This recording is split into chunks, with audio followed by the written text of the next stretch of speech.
दोस्तों आपका एक बार पुनः हार्दिक अभिनंदन और स्वागतम। एनसीईआरटी की सीरीज में एक बार सभी का स्वागत करता हूं। मेवाड़ का इतिहास आप एनसीईआरटी की सीरीज में दोस्तों पढ़ रहे थे। इससे पहले आप मेवाड़ इतिहास के 3 पार्ट पढ़ चुके हैं, यानी राणा प्रताप तक आप पढ़ चुके हैं।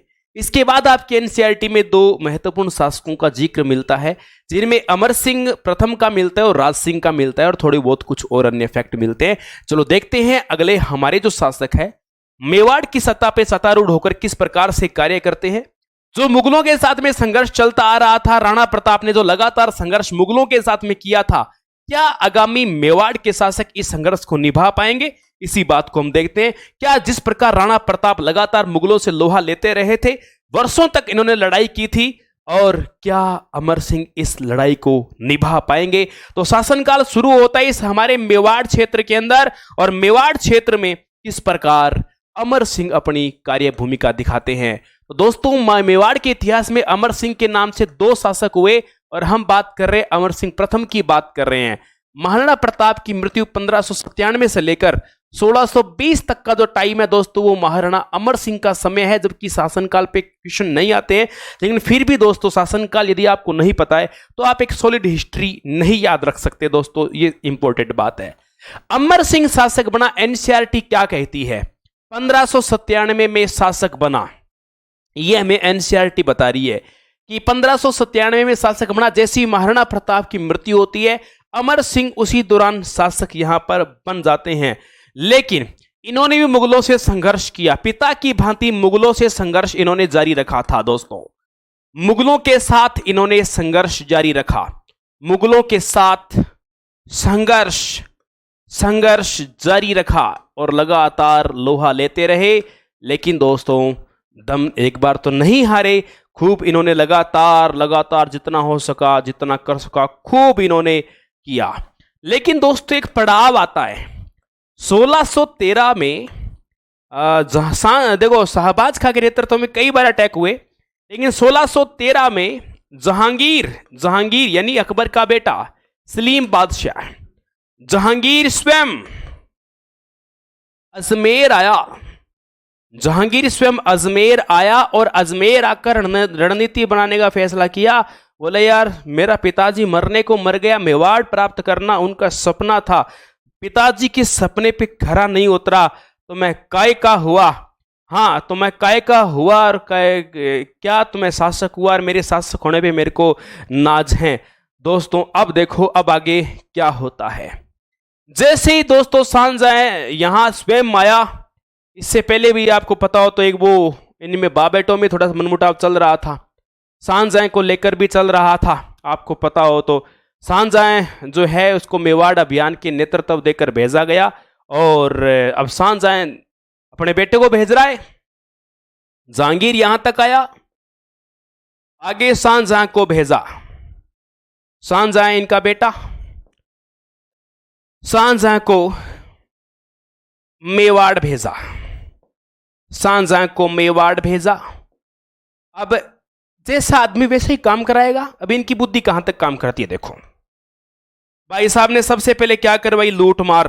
बोले लूट लो रे, मंदिर लूटो, घर लूटो, जनता लूटो, जो नहीं माने वहां पर आग लगा दो, आगजनी कर दो, आगजनी कर दो। बस यही इसके दादे की नीति थी, यही इसके परदादे की नीति थी, यही इसके सरदादे की नीति थी, यही नीति इसके बाप की है, यही इसकी आपकी है। ऐसी नीतियों पे काम ये मुगलिया क्या करते थे? आग लगा दो।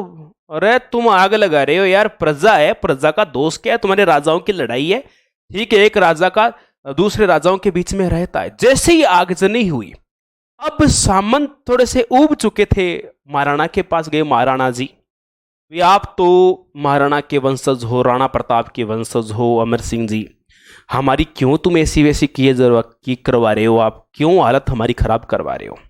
हमारा कसूर क्या है? अमर सिंह जी बोले बात क्या होगी? बोले आग लगा दी, लूट मार कर दी, यार इस संघर्ष को रोको, इस विवाद को रोको, हर सामने वालों को ठोको, रोको इस बात को। संधि होती तो संधि करो, वरना कोई और काम होता है तो और कोई काम करो, वरना ऐसे काम चलेगा नहीं। ध्यान रखने वाला फैक्ट है दोस्तों, मोस्ट इंपॉर्टेंट फैक्ट है, ध्यान रखने वाला फैक्ट है। अब ये जो मेवाड़ थे, ये जो मेवाड़ था, और इस मेवाड़ के जो दोस्तों सामंत थे, अब ये सामंत जो मेवाड़ी थे ना, इन्होंने थोड़ा सा विद्रोह कर दिया। मेवाड़ी सामंत ऊब गए थे, ये हमें एनसीईआरटी कह रही है कि मेवाड़ी सामंत ऊब गए। किससे? आगजनी से संघर्ष करते करते मेवाड़ी सामंत ऊब गए। अब सोचा महाराणा जी तो ऐसे तो मानेंगे नहीं, अमर सिंह जी प्रताप के पुत्र हैं, तो उनके पुत्र थे करण सिंह, कुंवर करण सिंह जी। करण सिंह जी को अपने पक्ष में कर लिया। मेवाड़ी सामंत ऊब गए और कुंवर करण सिंह को, करण सिंह कौन है? करण सिंह महाराणा प्रताप के पौत्र हैं और अमर सिंह के बेटे हैं। कुंवर करण सिंह को पक्ष में ले लिया, पक्ष में ले लिया और समझाया, देख भाई कुंवर सिंह जी, करण सिंह जी समझो ये बात ने, तुम्हारे पिताजी तो देखो तुम्हारे दादाजी का खून रगों में दौड़ रहा है। करण सिंह बोला मेरे में भी दौड़ रहा है। ठीक है, दौड़ रहा, अच्छी बात है भाई, हमारे से और संघर्ष नहीं किया जाता है, हम कितना संघर्ष करें, हम कितनी का हमारी कितनी की जान दाम पे लगाए। बोला बात तो आपकी सही है। अब करण सिंह को अपने पक्ष में ले लिया और करण सिंह ने थोड़ा सा संधि का दबाव बनाया, और इसी करण सिंह के कारण, याद रखना है मेरी बात को, इसी करण सिंह के कारण महाराणा अमर सिंह ने दबाव में आकर, महाराणा अमर सिंह ने दबाव में आकर जनवरी 1615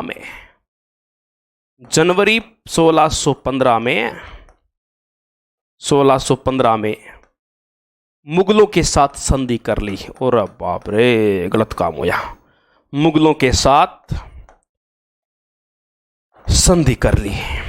जिस लड़ाई को शुरू किया था दोस्तों बाबर और राणा सांगा ने, यह लड़ाई शुरू हुई थी 1526 में, 1615 में दोस्तों खत्म हो जाती है। आखिर 90 साल तक मुगल मेवाड़ संघर्ष चला।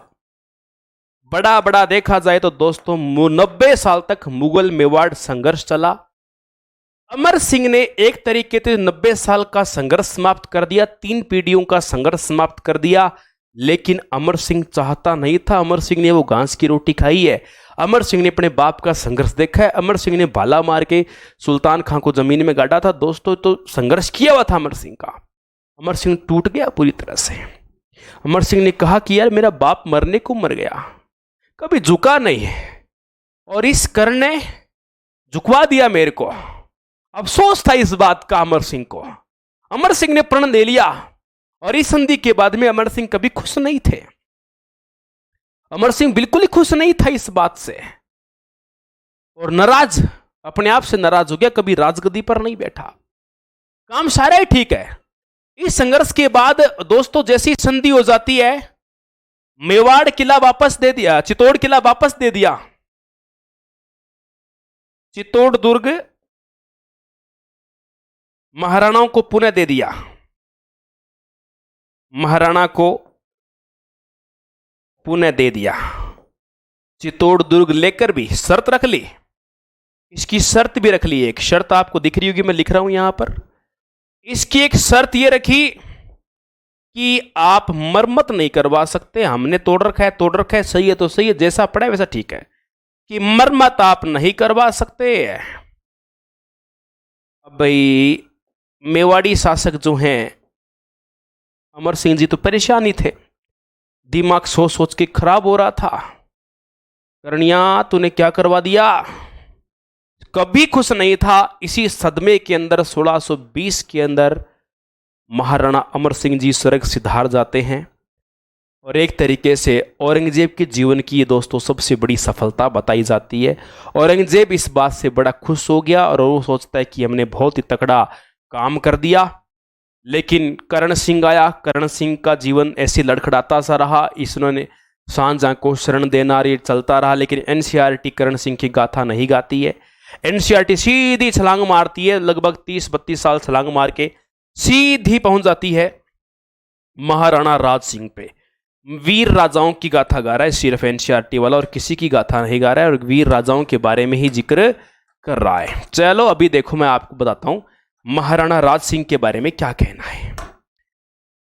प्यारे दोस्तों, आप देख रहे हैं अगले हमारे जो शासक हैं उनका नाम है महाराणा राज सिंह। दोस्तों महाराणा राज सिंह जो है ये राजगद्दी पर बैठते हैं 1652 के अंदर। 1652 में जब राजगद्दी पर बैठते हैं तो मुगल सत्ता भी थोड़ी सी डिस्टर्बेंस में चल रही थी, उस टाइम शाहजहां का शासनकाल था, और 52 में राजगद्दी पर बैठते हैं और लगातार दोस्तों 28 साल तक राज करते हैं, और 80 के अंदर ये भी राजगद्दी छोड़ देते हैं, स्वर्ग सिधार जाते हैं। आखिर क्या हुआ? जैसे ही दोस्तों शासक बना, शासक बनते ही मुगलों का विरोध शुरू। जैसे ही दोस्तों, अब मेवाड़ तो पूरा था, मेवाड़ तो पूरा राज सिंह के पास में था, मेवाड़ पूरा ले रखा है राज सिंह ने। वापस एक बार उन महाराणाओं का और प्रताप वाला खून एक बार फिर से दौड़ेगा। देखो क्या किया महाराणा राज सिंह ने। शासक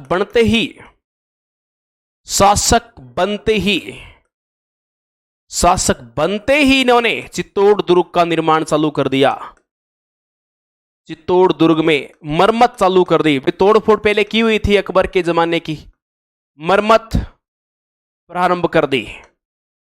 अब जैसे ही मरम्मत प्रारंभ कर दी गई, वैसे ही इधर से मुगलों का फरमान आया। बोले ये क्या है, राजा बनते ही अपनी दादागिरी पे आ गए आप। उन्होंने क्या ये बोला, क्या बात क्या है? बोले बात ये कि 1615 में संधि हुई थी। बोले तो मैं तो था ही नहीं। बोले आप नहीं तो क्या हो गया? संधि की शर्त आपको याद है क्या? बोले हाँ, क्या बताओ आप क्या है? बोला कि जी आप संधि की शर्त ये थी कि आप चित्तौड़ का निर्माण नहीं करवा सकते। राज सिंह ने क्या, रात गई सुबात गई, काहे की संधि यार, ठीक है दुर्ग का निर्माण ही तो कर रहे हैं, और क्या क्या कर रहे हैं। लेकिन दोस्तों ये जो काम हो रहा था इस शर्त के प्रतिकूल काम हो गया, शर्त के प्रतिकूल काम हो गया, गलत उल्टा काम हो गया, विपरीत काम कर दिया। और जैसे ये काम हुआ, अब आपको पता हो तो शासक कौन है? शाहजहां ने एक सेना भेज दी। बोला जाओ जो भी निर्माण किया ढा दो, उसको फोड़ दो। शाहजहां ने 30,000 सैनिक भेज दिए। 30,000 सैनिक भेज दिए, जाओ। और 30,000 सैनिकों का जो नेतृत्व करने वाला जो व्यक्ति था उसका नाम था सादुल्ला खां। याद रखना है, सादुल्ला खां। जब आप पल्लू में एक ब्राह्मणी माता का मंदिर है, हनुमानगढ़ डिस्ट्रिक्ट में ब्राह्मणी माता की धोक लगाते हो तो सादुल्ला जी है वहां पर, उनकी भी एक धोक लगती है। हिस्ट्री में 2 सादुल्ला थे, एक सादुल्ला खां यहां आता है। जैसे ही सादुल्ला खां यहां पर आया, राज सिंह ने सोचा एक बार मेरा पक्ष कमजोर लग रहा है, एक बार अपने को पीछे हट जाना चाहिए और यहां पर इसके साथ बराबरी करना उचित न समझते हुए महाराणा राज सिंह साइड में हट गए। और दोस्तों फिर यहां 30,000 सैनिक जो आए हैं, एक बार बड़ी सेना लेकर आए हैं। इन्होंने क्या क्या किया, जो बुर्ज नए बना रखे थे वो तोड़ दिए, और बुर्जों के साथ साथ में यहां पर कंगूरे होते हैं ऊपर, जैसे वो बने होते हैं ना, एक गोड़ाई के अंदर बने होते हैं, रेस्ट करने के लिए बॉर्डर के ऊपर बने होते हैं। जैसे किले की जो आपका किला का प्रहरी है, जो एक तरीके से किले का परकोटा है, उसके ऊपर बना होता है। कंगूरे और बुर्ज थे आपस में, वो इनको तोड़ दिया। राज सिंह ने कहा कोई दिक्कत नहीं है, टेंशन मत लो, समय हर किसी का आता है।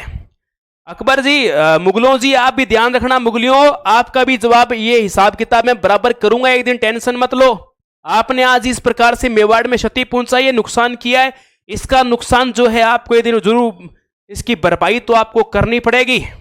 और वो सेना जो थी वो कंगूरे बुर्ज गिराकर यहां से वापस लौट जाती है।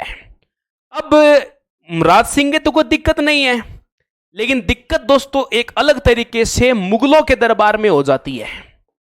मुगलों में दिक्कत किस प्रकार की होती है, जरा आप ध्यान देके सुनना। वार्ता है दोस्तों 1658 की। इस 1658 में एक संघर्ष होता है, उसे बोलते हैं मुगल उत्तराधिकारी संघर्ष। शाहजहां का सबसे बड़ा बेटा था जिसका नाम था दारा शिकोह, और एक था दोस्तों, वैसे बेटे तो बहुत सारे पैदा किए थे दम लगा के, लेकिन इनमें से जिनके बीच में संघर्ष हुआ था, सबसे बड़ा बेटा जो था वो दारा शिकोह था। जिसका हक था राजा बनने का, और दोस्तों ये हक छीनना चाह रहा था औरंगजेब। इन दोनों भाइयों के बीच में हो जाता है मुगलिया संघर्ष 1658 के अंदर। इन दोनों भाइयों ने अलग अलग सभी राजपूतों को पत्र लिख दिया, बोला जिसकी जो इच्छा है वो अपने अपने तरीके से सहयोग कर दे, जो जीत गया वो अपने हिसाब से हैंडल कर लेगा। बोला इसने भी राजपूतों को पत्र लिख दिया, बोला मेरा सहयोग करो भी, हमारे दोनों भाइयों में लड़ाई हो गई है। इसने भी सहयोग किया, लगभग ने सहयोग किया, दारा सिको होगा। अब महाराज सिंह जी ने क्या किया, किसी के समर्थन ने किया। बोला तुम्हारे लड़ो, कुएं पड़ो, खाटे में पड़ो, नदी में गिरो, यमुना में डूबो, मुझे क्या लेना है, तुम्हारी ऐसी की वैसी करवाओ, मुझे तुम्हारे से कोई मतलब नहीं है, तुम्हें तुम्हारे करना है वो करो, मुझे नहीं है। टालम टोल कर दिया मामला। अब भाई लड़ाई हुई दोनों भाइयों में। अब दोनों भाइयों के अंदर लड़ाई होती है। युद्ध का जिक्र नहीं किया है, फिर भी मैं आपको बता देता हूं। एक युद्ध हुआ दरमत का युद्ध हुआ, और एक हुआ दोराई का युद्ध हुआ 58 में 59 में। दोराई अजमेर में पड़ता है, दरमत एमपी में पड़ता है। दो युद्ध हुए। औरंगजेब की अंतिम रूप से विजय होती। विजय होने के बाद जैसे औरंगजेब शासक बना तो राज सिंह जो थे, अब राज सिंह जी का मामला बिगड़ गया। बिगड़ना ही था क्योंकि औरंगजेब ने सहयोग ही नहीं किया, ज्यादा इंटरेस्ट नहीं लिया। फिर भी दोस्तों मामला एक बार ठीक ठाक हुआ, जैसे तैसे एडजस्ट कर लिया। औरंगजेब ने 7000 की जात सवार और मनसबदार भी भेंट कर दिया, प्रदान कर दिया। बोला ठीक है, मामला बिगड़ता उड़ता रहता है। इन्होंने भी, राज सिंह ने कहा मेरे को पता नहीं था साहब आप राजा बन जाओगे, वरना मैं आपका जरूर सहयोग करता। सहयोग तो करना ही है, सहयोग तो बनता ही है, आप तो एक होनहार राजा हो। बोले अच्छी बात बोली, शानदार आदमी। औरंगजेब भी इसकी बातों में आ गया और एक बार मामला चल गया। लेकिन दोस्तों इसी बीच में एक घोर संकट पैदा हो जाता है। अब वो घोर संकट क्या है मैं आपको बता देना चाहता हूं। अब क्या है कि औरंगजेब को किसी ने चाहा ही नहीं जिंदगी में। लेकिन दोस्तों क्या हुआ, किशनगढ़ करके यहाँ एक कस्बा पड़ता है, आप जानते हो। तो किशनगढ़ का जो शासक था उसने सोचा यार औरंगजेब या तकड़ा आदमी है, को नुकसान ना पहुंचा दे। उसने सोचा औरंगजेब के साथ में रिश्तेदारी कर लेते हैं, बढ़िया है। इसने क्या किया, औरंगजेब के शासक ने अपनी बहन चारुमती का रिश्ता भेज दिया औरंगजेब के पास। इसका रिश्ता भेज दिया मुगल शासक औरंगजेब के पास। और औरंगजेब एक कट्टर राजपूत महिला थी, अपने पिताजी की भांति पूरी कट्टर राजपूत थी। जैसे ही चारुमती का रिश्ता जाता है दोस्तों औरंगजेब के पास, औरंगजेब बड़े बड़े सपने देख लेता है। लेकिन उससे पहले चारुमती नाट जाती है। चारुमती बोलती है ब्याह आज करूं ना भाई सब काल करूं, तू तारा जच्चा जी कर ले, जोर लगा ले, अपना तो ब्याह होगो, आप राजपूत से ब्याह करूंगा। राजपूती घर में पैदा हुई, राजपूती घर से मेरी डोली उठेगी, राजपूती घर से मेरी अर्थी उठेगी, मैं राजपूतनी हूं। बोले तू ऐसे मत करे भाई, बोला ऐसे अब मत करे, मैं जवान दे चुकूं, तेरी जवान गई बाढ़ में, अपना तो नहीं है अपने। अब चारुमती को लगे मेरी इन स्वाभिमान की रक्षा करेगा कौन। तब एकमात्र आदमी नजर आया मेवाड़ में। मेवाड़ का राज सिंह बोला हाँ यार ये आदमी ठीक है, दमदार नजर आ रहा है। कई जगह इस आदमी को औरंगजेब की नीतियों का विरोध करते हुए उस आदमी को देखा गया है। बोले यार बातड़ी तो ठीक है, बातड़ी तो ठीक है। अब नया नया मामला, इस चारुमती के साथ में शादी कर ली राज सिंह ने, और औरंगजेब जरा देखता रह गया। ये वार्ता 1669 की वार्ता है, और इस समय इन दोनों के बीच में विवाह हो जाता है। औरंगजेब और राज सिंह के बीच में रिलेशन बिगड़ जाता है। इस बात से इन दोनों के बीच में क्या हो जाती है, हाँ अप्रसन्नता इस दोनों के बीच में हो जाती है। जैसे इनके बीच में अप्रसन्नता होती है तो दोस्तों लड़ाई होगी, और क्या होगी, फिर इनके बीच में लठबाजे। इनके बीच में लड़ाई हुई, उस लड़ाई का जिक्र एनसीईआरटी ने नहीं किया है। तो चारुमती का विवाह तो हो गया। अब औरंगजेब बादशाह अपने आप को कहता है कि मैं यूं वो हूं यूं, कई बार इसने नाटक किया लेकिन उस नाटक का कुछ बना नहीं। औरंगजेब ने राज सिंह की नीतियों को देखते हुए दोस्तों एक कर लगा दिया राजस्थान में, जिसका नाम था जजिया कर। मेवाड़ वाला तो कोई आज देगा न कल देगा। मेवाड़ की सिंगल एक जनता को कभी जजिया कर देने की जरूरत नहीं पड़ेगी। ये क्वेश्चन याद रखना, जजिया कर को औरंगजेब ने कब लगाया था, एनसीईआरटी आपकी बता रही है। इस कर को औरंगजेब ने लगाया था 1679 में, इस कर को लगाया था। इस बात को भी आप अपनी खोपड़िया में रखोगे। आप देखो दोस्तों, जो एक विवाद और मारवाड़ के साथ चल रहा था, आपको बताऊं मैं, मुगल मारवाड़ संघर्ष भी चल रहा था। जैसे ही मुगल मारवाड़ संघर्ष चला तो राज सिंह ने दोस्तों फिर मारवाड़ का साथ दे दिया। और आपको पता हो तो इस प्रकार से दोस्तों ये खूब सारा काम होता रहा। और इसी बीच में आपको बता दूं 1680 में राज सिंह की मृत्यु हुई। राज सिंह बहुत लंबा चौड़ा शासक है, लेकिन एनसीईआरटी में शॉर्ट जिक्र किया गया। राज सिंह जी की मृत्यु हो जाती है, लेकिन इनके थोड़े से कामों का जिक्र भी किया गया है। एक नदी आती है केलवा की पहाड़ी से निकलकर, जिसका नाम है गोमती नदी। गोमती नदी का नाम तो सुना ही है, मैं बहुत डिटेल से बात करता हूं। उस गोमती नदी को रोककर, इस गोमती नदी को रोककर एक झील का निर्माण किया गया, और उस झील का नाम है राजसमंद झील। आप इस बात से अच्छी तरह से परिचित हो। इसी को राजसमुद्र कहा जाता है, इसी को दोस्तों राजसमंद झील कहा जाता है, इसी को राय सागर झील भी बोला जाता है। वहां अलग अलग नाम इसके साहित्य वगैरह में इसके मिल जाते हैं। ठीक है जी। एक बात और बता रखिए, झील का जो उत्तरी भाग है, इस झील का जो उत्तरी भाग है, इस जो उसके उत्तरी भाग को 9 चौकी पाल कहा जाता है। पाल यानी किनारा होता है, 9 चौकियां हैं, 9 चौकी है, 9 प्रत्येक चौकी पे 9 सीढ़ियां हैं, प्रत्येक सीढ़ी की 9 इंच हाइट है। यानी 9 का हिसाब किताब रखते हुए यहां पर एक शानदार कार्य किया गया है। और आपको शुभ यात्रा पे मैंने दिखाई भी है कि राजसमंद झील किस प्रकार की है, कैसी है। और इसी 9 चौकी वाले भाग में राज सिंह ने एक प्रशस्ति स्थापित करवाई दोस्तों। उस प्रशस्ति का नाम है राज प्रशस्ति। 25 बड़े बड़े इसके अंदर शिलालेख हैं। 25 बड़े बड़े संस्कृत भाषा में यहाँ पर शिलालेख स्थापित किए गए हैं, और यह संसार की सबसे बड़ी प्रशस्ति है। इसी प्रशस्ति को राज प्रशस्ति के नाम से दोस्तों जाना जाता है। इसकी रचना के बारे में बात करते हैं। इस प्रशस्ति की रचना किसने की थी? इस प्रशस्ति की रचना जो करने वाले थे वो रणछोड़दास भट्ट थे। तेलंगी ब्राह्मण है दोस्तों, ये रणछोड़दास भट्ट है, तेलंगी ब्राह्मण है। एक दो ब्राह्मण चतुर्विद्या में, चाणक्य टाइप में हर किसी के दरबार में एक दो ब्राह्मण तो दोस्तों हुआ ही करते थे। आपको बता दूं, संसार का सबसे बड़ा शिलालेख भी इन्हीं को माना जाता है, सबसे बड़ी प्रशस्ति मानी जाती है। मेवाड़ का इतिहास जो था एनसीईआरटी में इस प्रकार से आपको दिया हुआ है। तो ये थी दोस्तों बड़ी बड़ी मेवाड़ इतिहास की सारी बातें। तो आपकी सारी बातें मेवाड़ हिस्ट्री की पूरी हो चुकी है। अगला पार्ट में लेकर आऊंगा मारवाड़ का राठौड़ वंश पूरा लेकर आऊंगा कि मारवाड़ के राठौड़ वंश में क्या हुआ, कौन कौन शासक है, एनसीईआरटी उसके बारे में क्या कहती है, वो बात करेंगे नेक्स्ट पार्ट में। आज के लिए इतना ही। जय हिंद, जय भारत।